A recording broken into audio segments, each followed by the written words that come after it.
আসসালামু আলাইকুম ওয়া রাহমাতুল্লাহি ওয়া বারাকাতুহু।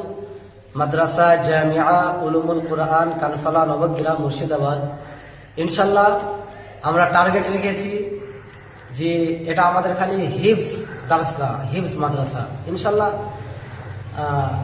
বলতে চাই আজকে হলো বৃহস্পতিবার, প্রত্যেকটা মাদ্রাসা ছুটি থাকে।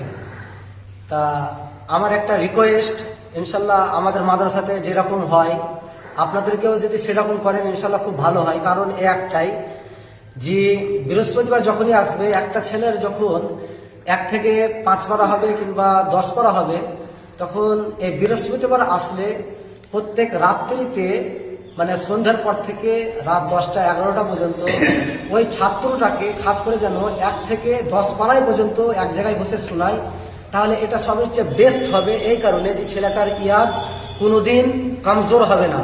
এরকমভাবে যদি সপ্তাহে কিংবা মাসে 2 বার শুনে, অর্থাৎ 2 সপ্তাহ অন্তর অন্তর যদি 2 বার করে শুনে, ধরেন 1 সপ্তাহে হলো 8 পৃষ্ঠা 10 পৃষ্ঠা হলো 1 সপ্তাহে, যদি সবক ভালো রাখে তাহলে আপনার কি হবে 10 পারা 8 পৃষ্ঠা। তাহলে এই 10 পারাটা যদি 2 সপ্তাহ অন্তর 1 থেকে 10 পারা পর্যন্ত এক জায়গায় বসে শুনে, তাহলে ওই ছেলেটার কি হবে, ইয়াদ দাসটা বেশি হবে এবং ছেলের ভবিষ্যৎ এটা নষ্ট হবে না। এটা ওপেন একদম গ্যারেন্টি দিয়ে বলতে আছি যে ছেলেটার ভবিষ্যৎ কোনোদিনই নষ্ট হবে না যারা হাফিজ পড়বে।